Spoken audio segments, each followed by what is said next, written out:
On était ce dimanche à la soirée du RN pour le second tour des législatives et je vous raconte les coulisses de cette soirée qui ne s'est vraiment pas passée comme prévu. Hier, on s'est rendu au pavillon de la Chênaie du Roi dans l'Est parisien que le RN avait loué pour sa soirée électorale. Il avait mis les petits plats dans l'écran parce qu'il s'attendait à fêter une grande victoire. Et donc tous les militants sont venus, il y avait 500 militants attendus qui étaient tous sur leur 31, 300 journalistes accrédités, un traiteur, du champagne, etc. Et le RN s'attendait à faire la fête. Et en fait, autour de 19h, on a des projections un peu plus sérieuses qui commencent à circuler, principalement parmi les cadres du parti qui voient en fait le vent tourner. Alors moi depuis le début là, en parlant avec les différentes personnes, j'entends un peu tout et n'importe quoi, du très avantageux, du très désavantageux, donc j'attends les résultats officiels. Donc à ce moment-là, la plupart des cadres montent à l'étage, s'enferment dans la petite salle dans laquelle ils analysent les résultats. Et les militants, eux, n'ont pas encore tout à fait conscience de la tournure que la soirée est en train de prendre. Ils s'y croient encore. Quand on les confronte aux potentiels résultats, certains disent non, c'est impossible. La plupart croient encore qu'ils auront plus de 200 députés. À 20h, donc, les résultats s'affichent sur le grand écran au milieu de la salle. Il est 20h, regardez notre toute première projection.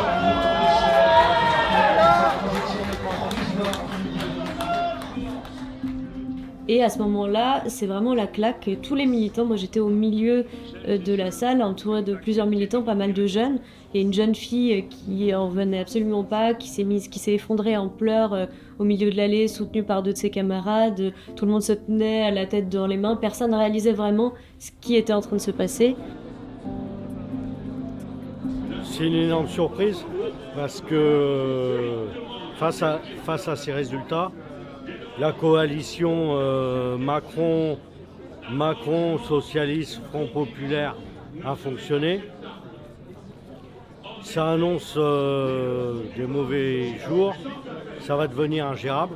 En fait, au moment de l'annonce des résultats, il y avait deux écoles. Il y avait les premiers qui étaient déçus, qui avaient du mal à le cacher, qui disaient qu'effectivement c'était une défaite, et qu'ils étaient très déçus par ce résultat et qui s'attendaient vraiment à mieux. Et il y a eu ceux qui directement ont repris les éléments de langage du parti, ont assuré que c'était une victoire, que c'était encore un nouveau pas vers la victoire, une progression, et que la prochaine étape serait 2027 et qu'ils y arriveraient à ce moment-là. Je pense que c'est pas grave, c'est que partie remise. Simplement, là, il y a quand même eu, je pense qu'il faut le retenir, au premier tour 12 millions de Français qui ont voté RN. Après les européennes, puis le premier tour, non, parce que vous pouvez croire un peu à une dynamique. Bon, oui. C'est tout de même mieux que 89 députés, mais ça ne suffit pas pour agir, voilà. On a de l'espoir. On peut être beaucoup plus haut, comme beaucoup plus bas. Mais en soi, on a de l'espoir. On a 2026, on a 2027. Ce soir, ces accords électoraux jettent la France dans les bras de l'extrême gauche de Jean-Luc Mélenchon. Au moment où Bardella prend la parole, en fait, tout le monde, on a l'impression que toute la salle est encore sous le choc. Autour de moi, il y avait des militants qui avaient encore les yeux embués de larmes, qui serraient leur drapeau entre leurs mains, ils étaient un peu tétanisés. Tout le monde écoute Bardella à ce moment. Il y en a certains qui ont l'air d'être un peu galvanisés après ce discours, tout le monde a hué lorsqu'il a dénoncé l'alliance contre nature. Il y a quand même eu un effet un petit peu on se reprend, on applaudit le chef. Marine Le Pen, en fait, elle est arrivée dans la salle. Il y a eu, comme d'habitude, un gros bain de foule autour d'elle. Les gens ont scandé son nom. Effectivement, il n'y a pas du tout d'effet déceptif à son arrivée. Mais elle n'a pas pris la parole. Elle devait prendre la parole à l'origine. Il était prévu peut-être qu'elle la prenne après Bardella. Elle ne l'a pas fait. Elle s'est contentée d'un duplex sur TF1. Et ensuite, elle a quitté la salle et elle est remontée à l'étage avec son premier cercle.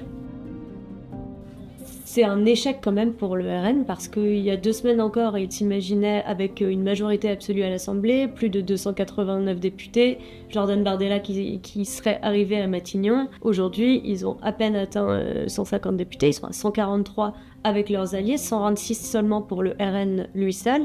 Ça reste quand même une progression si on prend en compte les élections législatives de 2022 où ils étaient 89 députés, mais ils ont été rétrogradés dans leur rôle de premier opposant et aussi dans leur aspiration à prendre le pouvoir dans une optique très proche.